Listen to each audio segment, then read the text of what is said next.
Bismillahirrahmanirrahim. Assalamualaikum warahmatullahi wabarakatuh. Sobat beriman, salat adalah suatu rahmat yang sangat besar dari Allah Subhanahu wa Ta'ala. Mencari pertolongan dengan salat ketika mendapatkan kesulitan berarti membuka rahmat Allah Subhanahu wa Ta'ala. Dan jika rahmat Allah Subhanahu wa Ta'ala datang, maka tidak akan ada lagi kesulitan. Inilah kisah para sahabat yang mendapatkan pertolongan dari Allah Subhanahu wa Ta'ala melalui salat. Siapa sajakah mereka? Simak ulasannya dalam video ini dan tonton hingga akhir.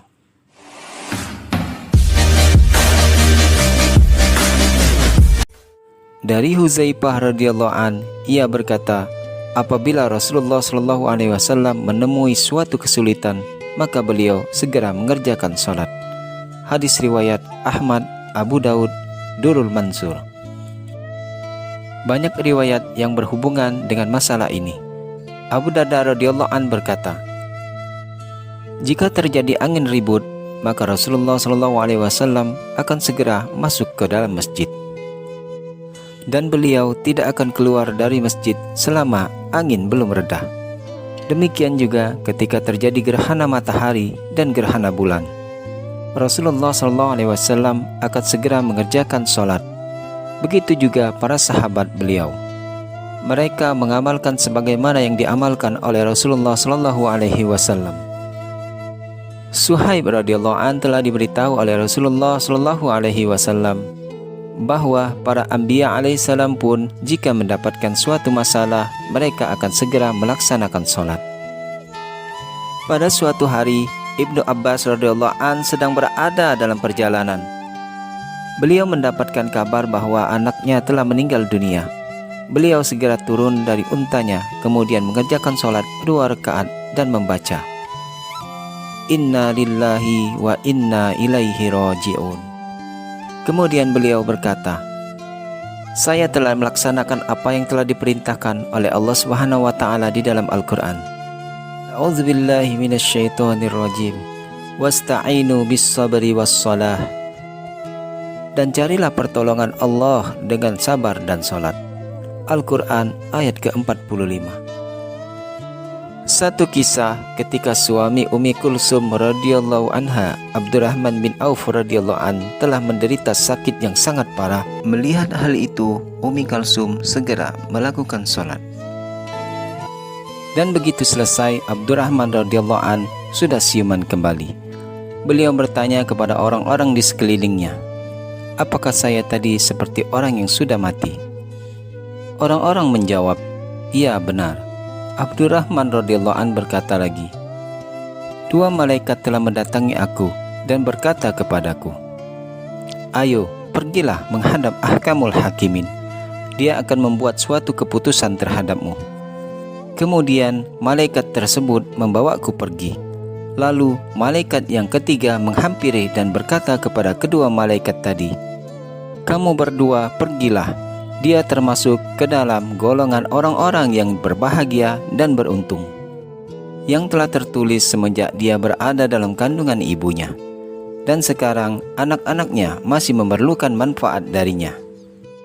Setelah kejadian itu, Abdurrahman radhiyallahu an masih hidup kurang lebih 1 bulan lamanya. Kemudian beliau meninggal dunia. Kitab Durrul Mansur. Nadar radhiyallahu an menceritakan bahwa suatu ketika pernah terjadi siang hari menjadi gelap gulita. Saya demikian takut, maka saya langsung pergi ke sahabat Anas radhiyallahu an dan bertanya kepadanya, apakah engkau pernah mengalami hal seperti ini ketika hidupnya Rasulullah sallallahu alaihi wasallam? Beliau berkata, semoga Allah melindungi.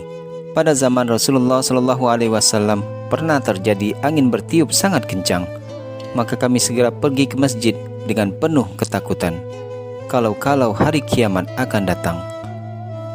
Hadis riwayat Abu Daud. Abdullah bin Salman radhiyallahu an berkata, jika keluarga Rasulullah sallallahu alaihi wasallam ditimpa suatu kesusahan, maka Rasulullah sallallahu alaihi wasallam akan memerintahkan keluarganya agar mengerjakan salat seraya membaca ayat Al-Quran. yang artinya, dan perintahkanlah keluargamu mendirikan sholat, dan bersabarlah kamu dalam mengerjakannya. Kami tidak meminta rezeki kepadamu, kamilah yang memberi rezeki kepadamu, dan akibat yang baik itu adalah bagi orang-orang yang bertakwa. Al-Quran Surat Toha ayat ke-132.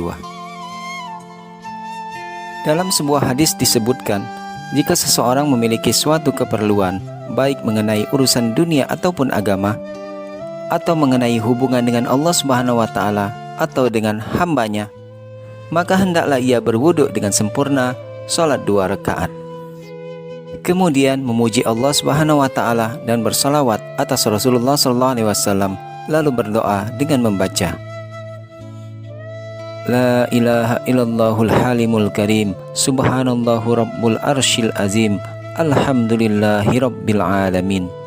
As'aluka mujibatir rahmatik wa azaima maghfiratik wal ghanimata min kulli bir wassalamata min kulli ismi. La tada'li zamban illa rafartah wala hamman illa farajtah wala hajatan hiya laka ridho illa qadaitaha ya arhamar rahimin. Tidak ada Tuhan selain Allah yang maha pemurah lagi maha mulia. Maha suci Allah, Rabb yang memelihara arsy yang agung. Segala puji bagi Allah, Rabb semesta alam. Aku memohon kepada Engkau segala sesuatu yang menyampaikan kepada rahmat-Mu, surga dan ampunan-Mu, keuntungan dan segala kebajikan, serta keselamatan dari segala dosa. Janganlah Engkau biarkan bagiku suatu dosa tanpa Engkau mengampuninya, dan satu kesempitan tanpa Engkau melapangkannya, dan satu hajat yang Engkau ridhoi tanpa Engkau memenuhinya.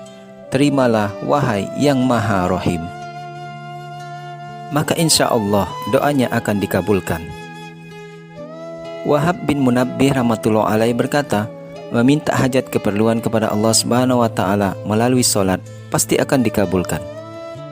Orang-orang terdahulu pun jika ada suatu kejadian yang menimpa mereka, maka mereka akan mengerjakan solat, dan jika mereka selamat dari suatu bencana, mereka pun akan segera mengerjakan solat.